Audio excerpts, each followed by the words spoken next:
Okay, so my name is Emma Grosklos. I'm a sophomore film student here at CSU. Hi, my name is Molly Bregar. I'm a marketing sophomore at Cleveland State. Our project is focusing on the housing crisis and how it's been affected by COVID-19, and we're specifically focusing on renters in highly populated and metropolitan areas. So some background on a broad perspective of our project.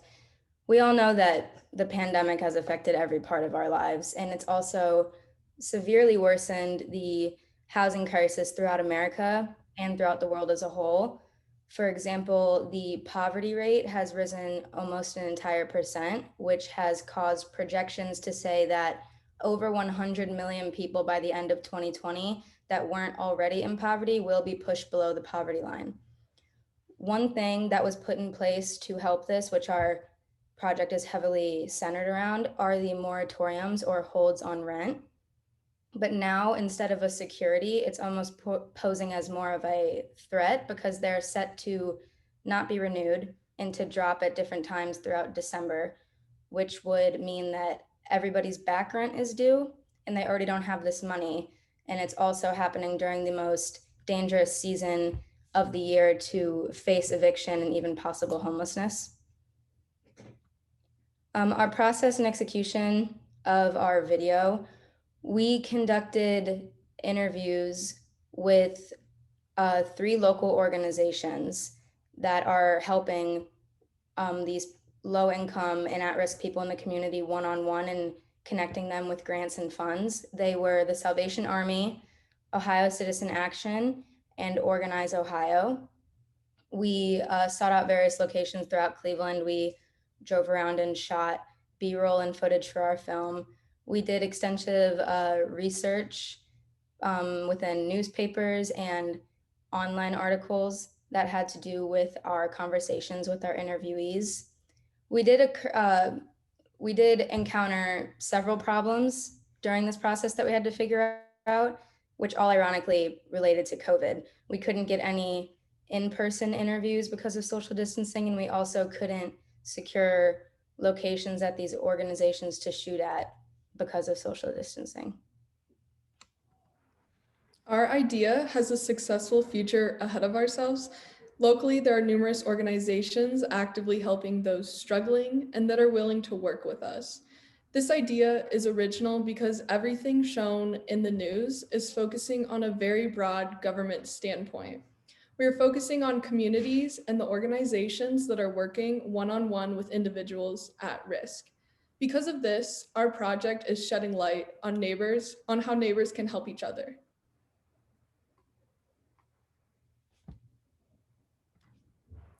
Our target market would be ages 18 to 35 in urban and suburban areas, mainly because rural areas do not have as many renters. Our budget for our documentary trailer was only $10 for gas because we provided our own equipment and drove around Cleveland for footage. Our budget for the Cleveland segment of our feature-length film would be around $400. Both Emma and I have cameras, tripods, and microphones. The only other miscellaneous equipment we would need to rent is lighting for interviews. As we move from city to city for filming, we would create and expand upon our budget. Our trailer is centered around Cleveland, but if we were to expand into a feature-length film, we have plenty of cities within 2 to 6 hours of us. For example, Pittsburgh, Columbus, Detroit, and Chicago. Our revenue streams would initially include YouTube and film festivals, since they are most readily available. With success, we could negotiate our way into streaming services such as Amazon Prime.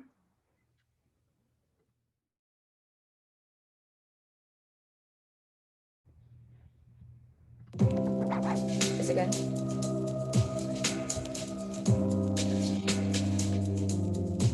People are still trying to scrape together their rent and sacrificing other necessities like food and medication and healthcare because they'd rather be hungry than homeless. With tens of millions of Americans out of work, there is growing concern that many could be evicted from their apartments or their homes.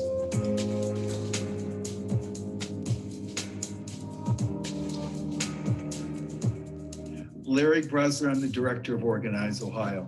My name's Anastasia Venisco, and I'm the Cleveland Program Director with Ohio Citizen Action.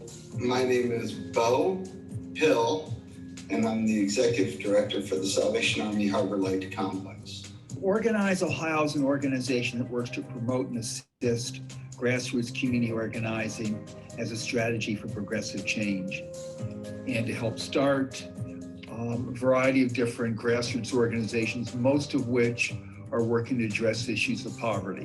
One of the things that we can sometimes overlook is how poor people, the people who are poor, are disenfranchised in the best of time, or overlooked in the best of time, and are hidden in the best of time. And it's even more so now, far more so now than it's been in the past, because at least we get to see people visibly when they're struggling. We don't get to see that now. We do focus more on utilities, and we definitely see more about how that issue intersects with affordable housing. We've started to look more at partnering up with groups that are doing anti-eviction work. Like right now, DSA, Democratic Socialists of America, they're doing anti-eviction canvassing. So they're canvassing groups of people who are at risk of eviction, and giving them information about these are your rights, this is what you can do to avoid this. And we're working to partner with them to give people more know your rights utility work.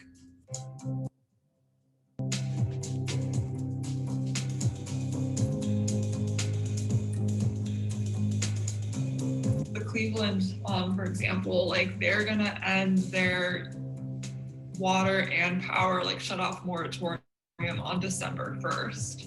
We are going to be seeing, I believe we're going to be seeing more people come in, and we are going to be receiving less revenue to help people. There's a lot of money out there that's been from the federal government and other governments in general to help people who are, to keep people from being evicted. And I think substantially that our role needs to be in terms of tying people to those kinds of funds, and where the evictions are unwarranted, or whether we can negotiate in such a way as people can stay. I think to promote that and work with that to the greatest degree that we can.